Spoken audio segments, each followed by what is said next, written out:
اللهم صل وسلم وبارك على سيدنا محمد وعلى آله وصحبه أجمعين. صباح الخير وصباح التفاؤل وصباح البركة والتوفيق في كل أمور حياتنا. تعالوا نشوف النهاردة يومنا هيمشي ازاي وهنعمل غدا ايه.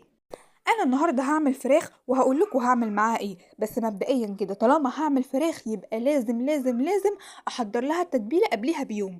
بصوا بقى، انا جبت حاجه كده اللي هشتغل فيها وحطيت فيها بصلتين كبار مبشورين بشر حلو، وحطيت عليهم ملح وفلفل وبابريكا وكركم وكاري ومعلقتين صلصه ومعلقتين لبن ومعلقه عسل اسود. العسل الاسود بيودي الفراخ في حته تانية عمركم ما هتتخيلوا طعمها. وطبعا حطيت في حدود معلقة خل. بصوا يا جماعة، انتوا لو جربتوا الفراخ بالعسل الاسود عمركم ما هتبطلوا تستخدموها. اولا شايفين اللون بقى اللي عطال الفراخ ده قبل ما نسويها وقبل ما نعمل فيها اي حاجة؟ ده غير طبعا لما تستوي وتشوفوها. والطعم بقى في حتة تانية. هتغرقي الفراخ من تحت وفوق وفوق وتحت، وهتخليها من كل حتة متغرقة بالتتبيلة. واهم حاجة تحطي في الفتحات اللي انتي مقطعوها بالسكينة من جوه كده بالتتبيلة والبصل وتظبطيها على الاخر. بعد ما عملنا كل ده نكيسها كده ونخليها مقفولة ونحطها في التلاجة تبات ليلة كاملة. لو ما قدرتيش ليلة كاملة يبقى من الصبح بدري لحد ما هيجي الوقت اللي انت هتطبخيها فيها.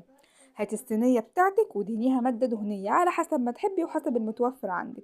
هتنزلي بالفراخ كده ترصيها رصة حلوة، وباقي التتبيلة والعصارة اللي نازلة منها هتحطيها على الوش.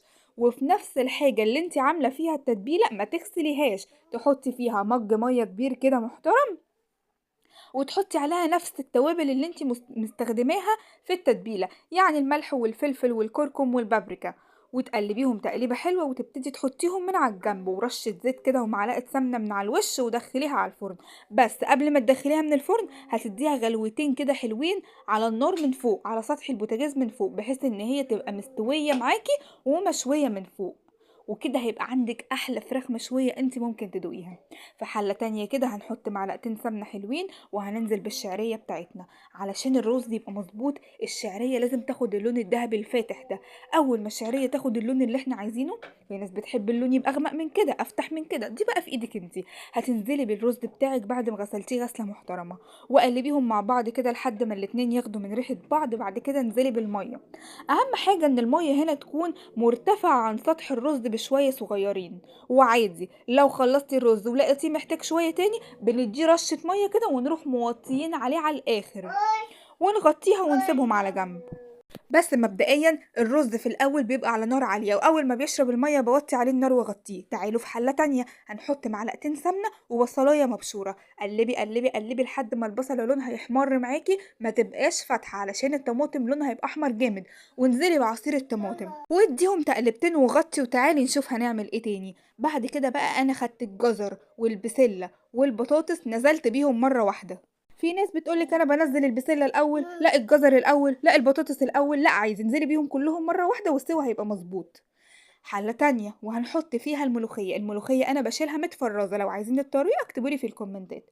حطيت عليها الشوربه اللي انا واخداها من الفراخ لما حطيتها فوق، اخدت منها شويه شوربه كده عشان اعمل بيها الملوخيه. ودي فايده ان انا بسويها شويه من فوق الاول. وبعد كده انزلي بالمرقة بتاعتك. المرقة بتودي اي حاجة في حتة تانية، بيخلوا الطعم تحفة يا جماعة. وبعد كده حمرت التوم في معلقتين سمنة، ويا سلام بقى لو سمنة بلدي. حمري التوم اول ما يحمر انزلي بالملوخية عليه، بعد كده ارجعي تاني في الحلة.